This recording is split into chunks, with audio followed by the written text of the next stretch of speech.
Well, a good day to you. This is Sean Story here, the host of the Dream Volunteers podcast, Being the Difference.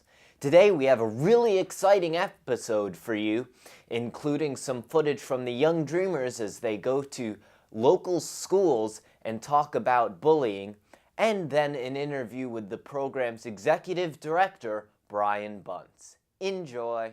I am here with the Redwood City Young Dreamers. Today they have been going to a number of schools in San Carlos to talk to kids about bullying. So we just came from Central Middle School and now we are at Tarlinda, and we basically just discussed in a group with a few kids what they think bullying is, what they think about it, how they can prevent it, how it makes them feel. Just we asked them a bunch of questions. We want to get them familiar with how they can prevent it and how it affects people and like the significance of bullying.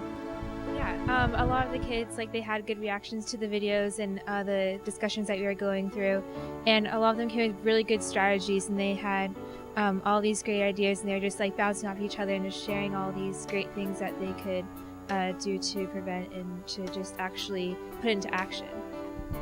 Today with the kids we learned that there's cyberbullying and physical bullying, there's also emotional bullying and verbal bullying. Next up, we have an interview with Brian Buntz about the Young Dreamer Network. Today I'm joined with the executive director of the Young Dreamer Network, Brian Buntz. Hello, Brian.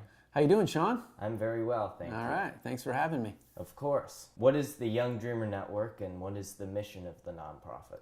Well, the Young Dreamer Network is a program that empowers teens to become difference makers in their communities. We really teach leadership skills through service learning, through self-discovery workshops, and through international service trips for teens to really understand what they have to give to their community and what the needs of their community are, so that they can put those two things together to help transform the area in which they live, but also become global citizens. Where do you operate groups? So we have groups in Redwood City, California, Guatemala, Costa Rica, Ghana, and India. And every 2 years, we intend to add a new community throughout the world until we ultimately cover the globe with groups of young dreamers. What has the Young Dreamer Network done in the past year, and what are they planning on doing in the year to come? Yeah, so in the past year, the Redwood City Young Dreamer Network has engaged in a tutoring program for local elementary school kids, neighborhood cleanup projects that are environmentally focused, or food drives and gift drives around the holiday season. And then they've done a lot of community activities, running booths at festivals and helping the city put on certain activities around town. So how many members are there in the Redwood City Young Dreamer Network group?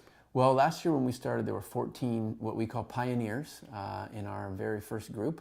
And this school year, those 14 recruited 54 new members, and we jumped up to over 60. So we went in 1 year from 14 to 60 and growing ever since. Great. Do you plan on expanding more next year? Yeah, our hope is to each year grow as our resources allow us and our staff is able to manage the size of the group. We intend to continue to add new members every year and use our existing members as the leaders and the recruiters of new members. So in addition to doing local service projects, I know you take the groups. I went with you guys to Guatemala last year and had a great time. What about this summer? What's happening? So we're going to be running an international service trip to a small village in Costa Rica called Providencia. And Providencia is in the cloud forest region, the coffee producing region of Costa Rica. And this is a rural village that is beautiful and tranquil and peaceful, but at the same time poverty stricken and in need of some support, which is why we come and help with school improvement projects and also interacting with the young students there on environmental awareness workshops and any sort of activities that we can put together for them to engage in cultural exchange, but also just to provide some joy for them. How can one support the Young Dreamer Network? Well, first and foremost, clearly we're a nonprofit, we're a charity, and so we always have a need for monetary donations.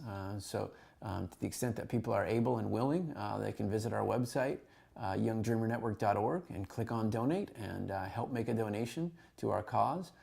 Also, if you're in the local Redwood City area, we are always in the need for volunteers, people that can act as potential mentors or guest speakers in our weekly workshops with the kids, and also anybody that has a particular skill that is centered around organizational development or business operations. We certainly have a need for help in our office. Very good. Thank you, Brian. My pleasure. Thank you for watching this episode of Being the Difference. If you'd like to learn more or support our podcast, please go to youngdreamernetwork.org/podcast. Also, I'd encourage you to subscribe to our podcast on either YouTube or iTunes. Have a great day.